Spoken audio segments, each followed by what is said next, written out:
September 1978. A Boeing 727 is headed for the ground. Easy, baby, easy. Mom, I love you.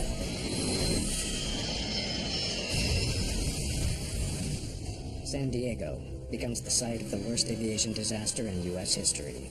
My hair stood up on the back of my head when I learned that this crash had occurred. Oh my word, the accident scene was horrendous. How am I going to put this puzzle together? It was a real big concern of mine. Evidence leads investigators to a remarkable conclusion. Oh yeah, before we turn down Mayday, Hold on. A horrendous accident may have been caused Oh yeah, before we turn down Mayday, about 1 o'clock. by a single misheard syllable.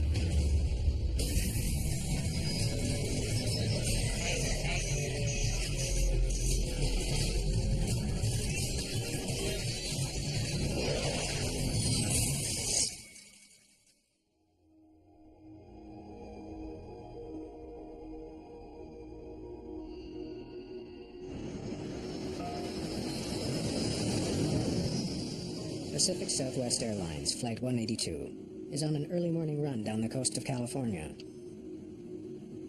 from Sacramento to San Diego. First Officer Bob Fox is at the controls. Approach PSA 182 coming on a 9.5, descending to 7,000. Airport is in sight. A 9-year veteran with PSA, he's on track to becoming a captain. Captain Jim McFerrin has been with the airline for 17 years.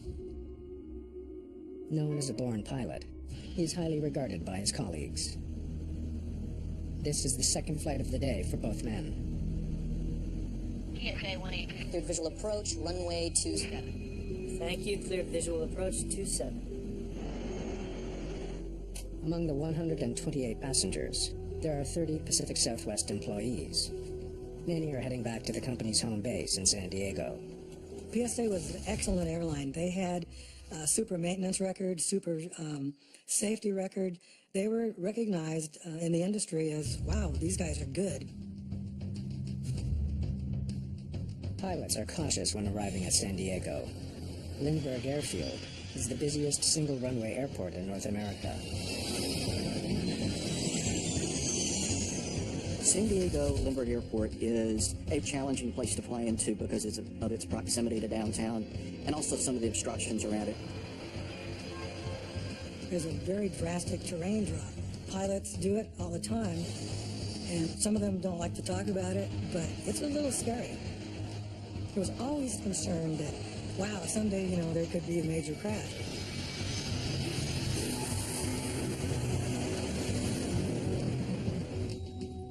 Several other airports nearby are abuzz with commercial, military, and private planes. The airspace around San Diego International is quite busy because of the 600 flights a day in and out. So there are planes taking off and landing constantly.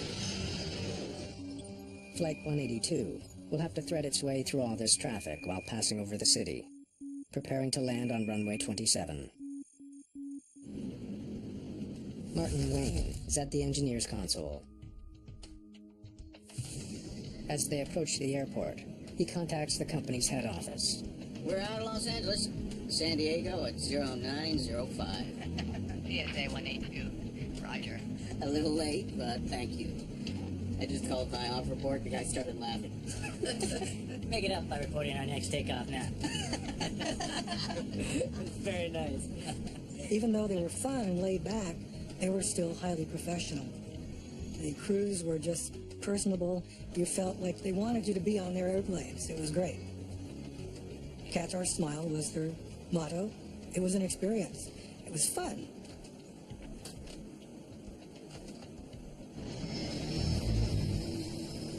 Flight 182's approach to Lindbergh Field is being handled by an approach controller at a facility 15 kilometers north of the airport. The approach control facility is quite busy, and that's stressful because you're handling so many different airplanes in the same airspace. When the controller spots a Cessna flying ahead of Flight 182, he makes sure that they can see it. PSA 182, traffic's at 12 o'clock. 3 miles out, 1,700. Got it. Traffic in sight. They were issued traffic. They acknowledged sight of the traffic. Okay, sir. Maintain visual separation. Contact Lindbergh Tower. 133.3. Have a nice day.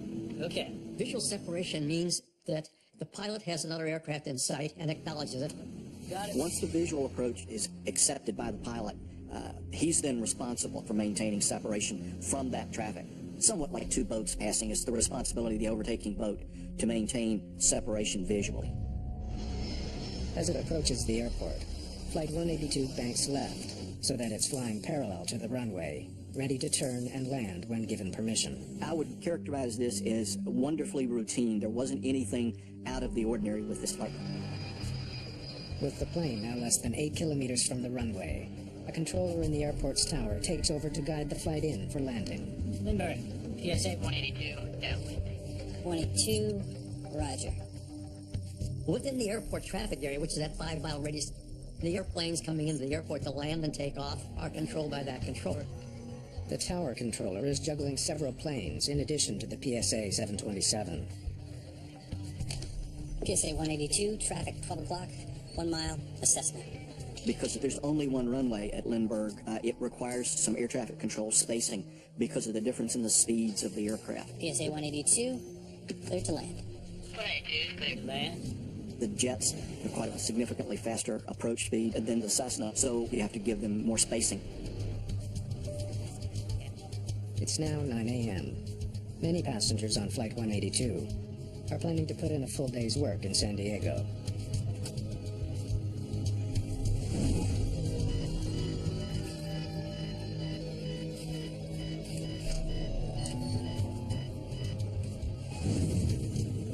geared out.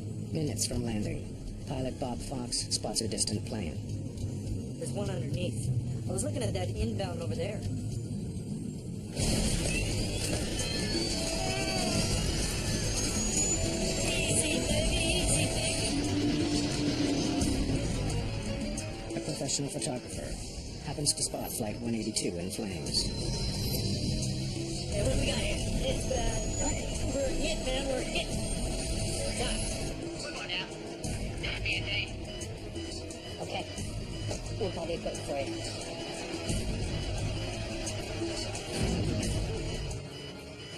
The approach controller's radar reveals that the 727 has collided with the Cessna.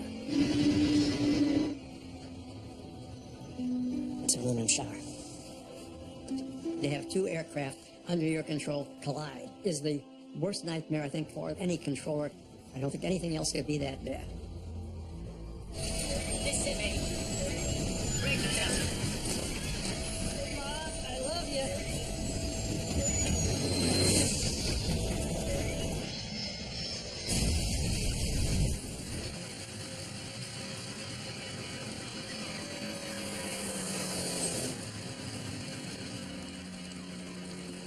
All of a sudden, just went right in. Just the burst of flames.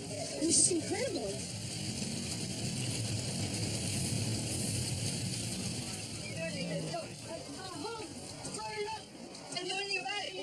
And my hair stood up on the back of my head when I learned that this crash had occurred. This huge mushroom cloud of smoke and fire was seen by thousands of people. Two planes have collided and fallen from the sky over San Diego. The city is in shock. But the full scope of the tragedy is only beginning to emerge.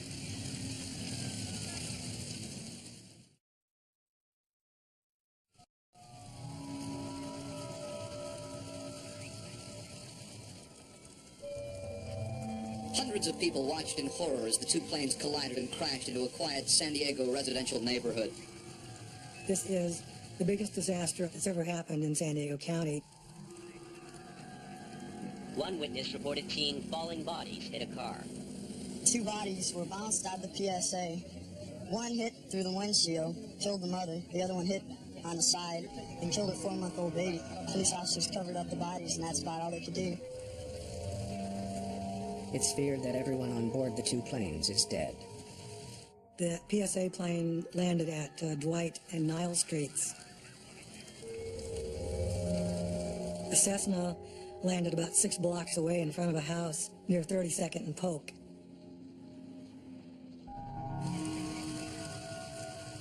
"22 homes are destroyed. 7 residents are killed. 9 more are injured. The city feels overwhelmed. We heard it on the news, so we came down here to see what we could do to help. We've been walking through here, carrying water, and it's just such a bad scene. It's really horrible. Greg Clark is a San Diego police officer who rushes to the scene to help search for survivors. For me, it looked like a large bomb had gone off. Everything that was in the path of the aircraft just completely destroyed. There were passenger seats stuck in the side of houses, and pieces of fuselage just everywhere.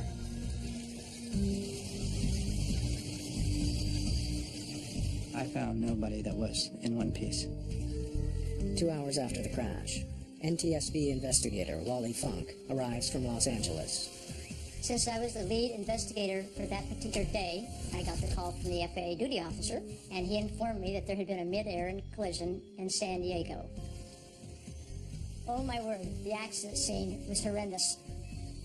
First, the San Diego Police Department escorted me in and introduced me to the fire marshal, because they have control of the entire wreckage. Any survivors yet? That was just chilling, that you suddenly realize there are no survivors. The medical personnel were frustrated because everybody came to the realization that there was nothing that they could do. 144 people are dead, including the 7 on the ground. It's the biggest airline disaster in American history. It was entirely something that I had not expected. There was so many bits and parts and pieces around not only the aircraft, but the homes. I just started by photographing and writing notes. The real big concern of mine was, how am I going to put this puzzle together? Funk needs to confirm that the wreckage of a small plane found 6 blocks away is in fact what collided with the 727. There's no doubt about it. We had paint transfers. We had pieces and parts from the 2 different aircraft. Yes, this was an absolute mid-air collision. There's no doubt about it. But there's a much larger question looming. How could such an accident happen? We had to visualize from a very mangled mess of metal where the 2 came together. I really felt compelled to bring the Cessna wreckage over to the main wreckage. Put that down right there, please. So we could kind of understand really what had happened. Eventually, the wreckage of the 2 planes is sent to a hangar for reconstruction. Funk records as many witness interviews as possible, while memories are still fresh. But I find in all my investigations that children up to 17, 18 years old are my best witnesses, because a youngster will give me a really good interpretation of what they saw, not what they thought they heard or what they thought they saw. There were quite a few people that described what they saw falling out of the sky. Can you tell me exactly what you saw when you looked up? But all the interviews are disappointing. So you didn't see the actual collision? We have nobody that really saw the whole thing happen. We only saw it after the bang. The closest thing to a sighting of the collision is a television crew's video of the Cessna plummeting to the ground. The NTSB sends additional staff from Washington, including senior investigator Philip Hogue. Great work here. Let's get right down to it, all right? I know that you've done a heck of a lot of research and you've been mainly concentrating on the larger air. But it was great to see the guys when they finally got there. The technical support was wonderful. We kind of divvy up the duties. So I will tackle the Cessna. Needing to know more about the smaller plane, they review its records for the day. The Cessna belonged to a flight training school. A student pilot was having a lesson.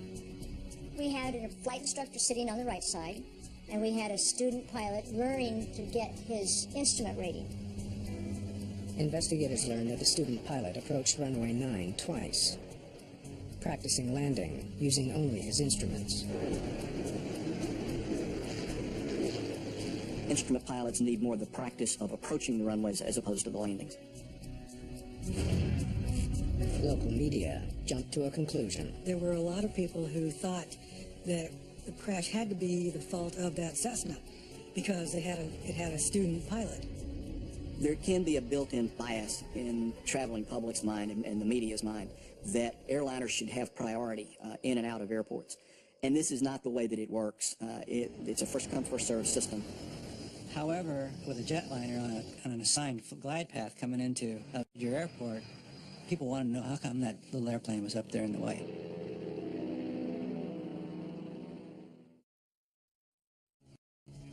The PSA 182 investigation progresses with the recovery of the black boxes.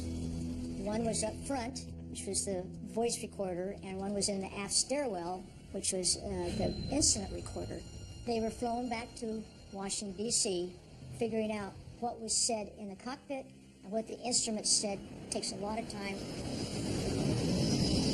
In the meantime, investigators interview the first of the two controllers who were guiding the planes. Can you show us the two flight paths? The approach controller remembers the planned routes of the two planes, but he can't be sure what routes they actually flew, because approach radar is not recorded. So the 727 was flying east to do a turnaround and land on runway 27. And the Cessna was flying northeast, but it was miles ahead of the 727, probably headed home after doing touch and goes on runway 9. They should have missed each other by over a mile. Since I had been into Lindbergh several times as a pilot, it occurred to me, were they on the right headings, altitudes? Learning the exact flight paths will require complex calculations that include data from an air traffic station in Los Angeles. Meanwhile, a transcript of the controller's conversation with both planes reveals the pilots were aware of each other's positions. So, the PSA crew reported seeing the Cessna when they were still 3 miles apart. The planes would have been somewhere around here and here. Got it. Traffic in sight. The Cessna pilot was also made aware of the 727 behind them. Traffic 6 o'clock. 2 miles eastbound, a PSA jet inbound to Lindbergh out of 3,200 heavy in sight. Investigators want to know, if the pilots of both planes knew of each other, why did their aircraft collide?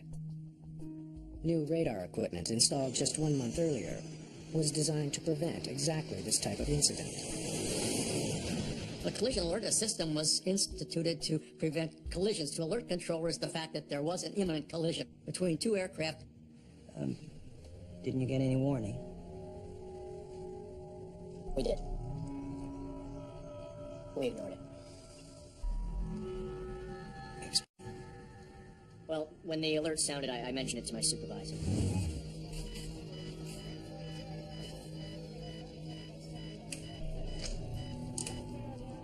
It's alarm again.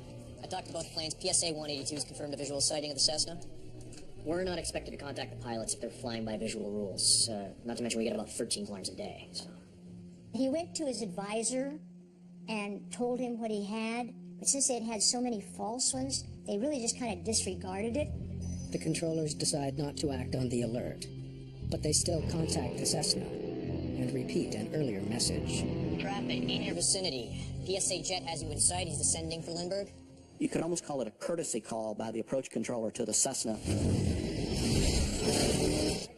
But at that exact moment, the planes collide.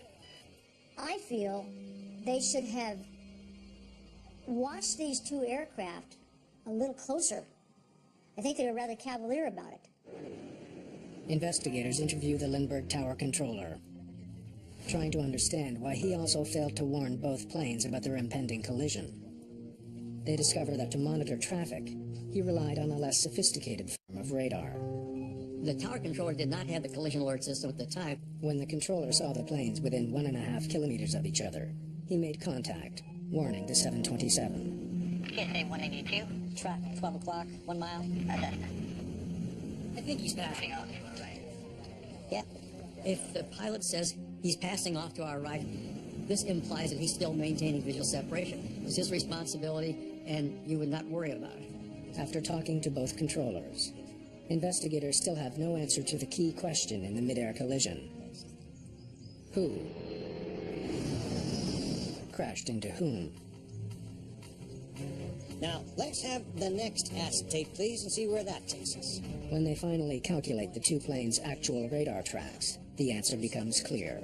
This is where the 727 has rear-ended the Cessna. The Cessna never passed off to the right. He was always in front of PSA. The 91-ton aircraft, flying at almost 300 kilometers per hour, simply tore apart the much slower and lighter Cessna. We have plotted down here, this is the third position. The radar track reveals another important detail. Just before impact, the Cessna turned right into the 727's path. Why the change in heading? The trajectories of the two airplanes are such that had the Cessna not drifted, the airplanes would not have collided. Close examination of the Cessna's training flight log reveals one possible reason for the change in direction. He was wearing a training hood. The Cessna pilot wore a training hood. It's a device worn during instrument flight training. A pilot undergoing training for an instrument rating must learn to fly with exclusive reference to the instruments. So on good weather days, there has to be some means to block the natural horizon, the outside. And there was a black hood that came out about this far from his face so that he couldn't see outside. Falk wonders if the hood could have caused him to go off course at the worst possible time. The Cessna was told to stay on a 70-degree heading. 711 Golf, San Diego departure flight heading 070. Pilots are taught to scan their instruments to maintain their heading. On occasion, you'll see headings that will drift because the learning pilot doesn't have the heading in that scan fast enough. But even if the hood did play a role in causing the Cessna to drift, it does not explain why the PSA crew couldn't see the Cessna. Got it. How did the veteran crew of a 727 lose sight of a plane flying directly in front of it?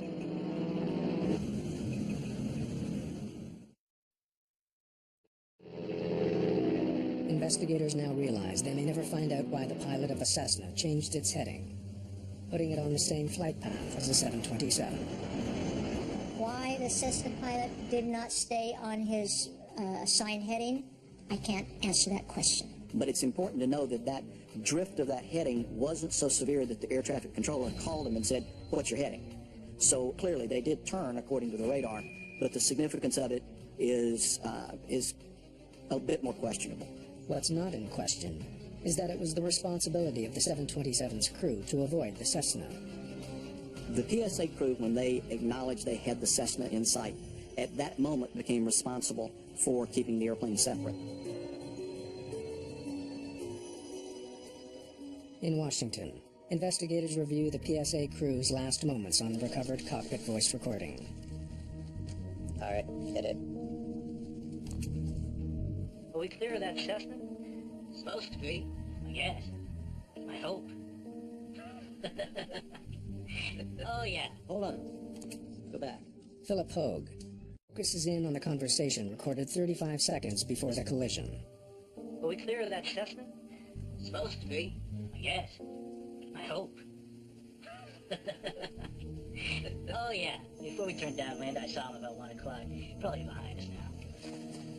The PSA crew not only doesn't see the Cessna, they assume they have already passed it. It was right in front of them the whole time. The NTSB conducts a study to determine how long the PSA crew could see the Cessna through their windscreen. Welcome aboard. Now, use the reference points to adjust your seat. They start by adjusting the pilot's seats for optimal viewing, using a device called the Design Eye Reference Point. The manufacturers designed a very simple but very effective system where you line up little balls in the center post of the windscreen that puts your eye in the same position every time. Now, if you would, please take a measurement from my eye line to the white ball in the middle. Okay, now from the eyeball to the floor, please. Once the pilot's viewing positions have been determined, the photographer uses a special camera to take panoramic images of each pilot's view. Okay, let's have a look at what the pilots can see. Would you put up the view? He starts with the captain's view.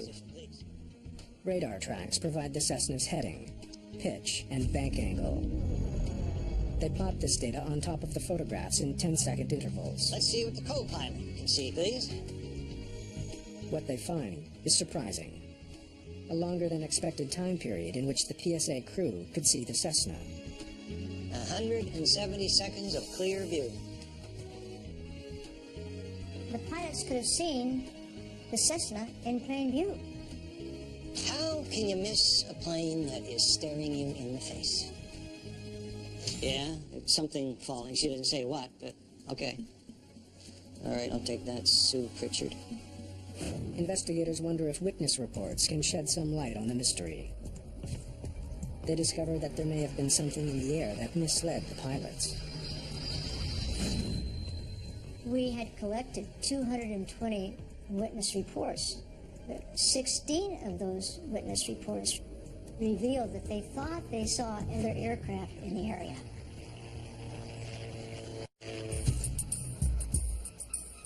Air traffic controllers don't remember a third plane flying nearby, but many small planes don't carry a transponder, the device needed to identify them.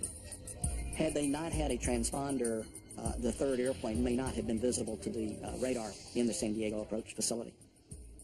Investigators study the cockpit recordings more closely, searching for clues about a third plane. Oh yeah, before we turned downwind, I saw him about 1 o'clock. Probably behind us now. 35 seconds before the crash, the crew assumed the Cessna was safely out of the way. But the captain's 1 o'clock reference seems odd. The flight paths of the two planes show that the Cessna was never in that position. The Cessna was at their 11 o'clock.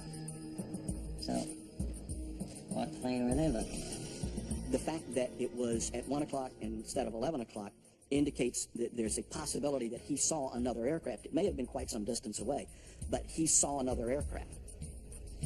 Then, another clue about a possible third plane. There's one underneath. I was looking at that inbound over there. The plane he spots is flying inbound. That means it's flying in the opposite direction of the Cessna that was hit. It does open and add further credibility to the possibility that they saw a different airplane. But what plane exactly may never be known, even after factoring in the 16 reported sightings of other aircraft. The team concluded that the 16 witnesses could not really put an aircraft in that particular area at that particular time. Investigators are at an impasse. Their visibility study tells them that the Cessna was technically visible for 170 seconds, nearly 3 full minutes. So why did the crew of the 727 lose sight of it? They go back to the cockpit recording. 3 miles just north of the field, northeastbound. Cessna 172 climbing VFR Okay, stop tape. 1,400. 135 seconds to impact. This is when the controller first mentioned Cessna. Okay, roll tape again. PSA 182. 2 minutes before the collision, the crew hears the Cessna's position being described, but they haven't spotted it yet. The silhouette of the Cessna would have been difficult as they were approximately the same altitude. They're going in the same direction. So that one of the things that the human eye picks up is movement. And for a good part of the time, this is not moving in the windscreen. San Diego Ops, we're number 2, because we try harder. The Cessna has now been visible for nearly 80 seconds out their window, but the crew has failed to see it. 90 seconds to impact. They get another warning. And after we read and saw what CBR said, I feel that they were distracted in their conversation. Roll tape. PSA 182, traffic's at 12 o'clock, 3 miles out, 1,700. Got it. Traffic in sight. Stop tape. 85 seconds before impact, the 727 pilots spot the Cessna flying ahead of them.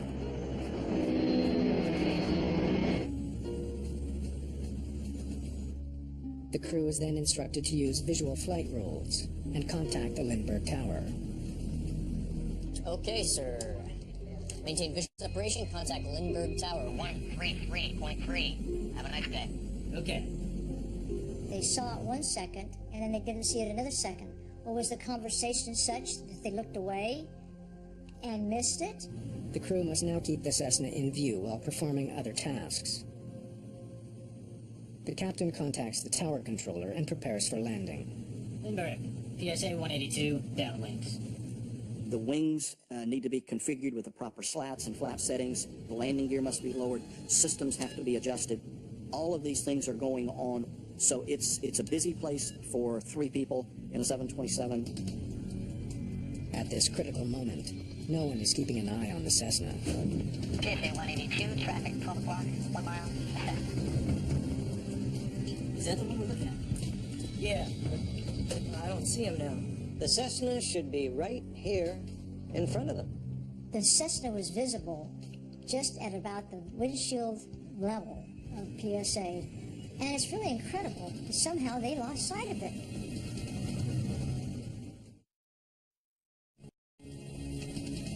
Okay.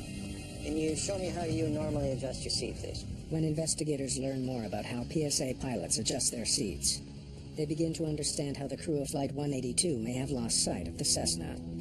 That's it? You don't use your reference points? It's not a requirement to utilize the manufacturer's designed iReference position. Investigators discover that many pilots adjust their seats to their own personal settings. Pilots come in all sizes and shapes. They learn quickly to adjust the seats to the position that's comfortable. Some pilots want to sit lower so they can see their instruments better. From this new seat position, the Cessna's location on the windshield is recalculated. The results show an important difference between the 2 seat settings. With the new setting, the crew would have had the Cessna in view for only 5 to 10 seconds, not a few minutes. 5 seconds. That's all. The position of the Cessna was down below the nose or the reference that pilots could see. If they had moved their heads up, the Cessna was still visible, but otherwise it was below the windscreen. Okay, let's play Find the Cessna. But even assuming that the crew did lean forward, investigators now realize they would face other problems in spotting the Cessna. It's almost camouflaged. They become harder to see, and the terrain makes it even more so because you have white roofs, you have dark roofs, you have roads, you have lakes, you have trees, so the background changes and the aircraft will move across this background. Is that the one we're looking at? Yeah. I see him now. The Cessna is now flying too close to the 727 to be viewed without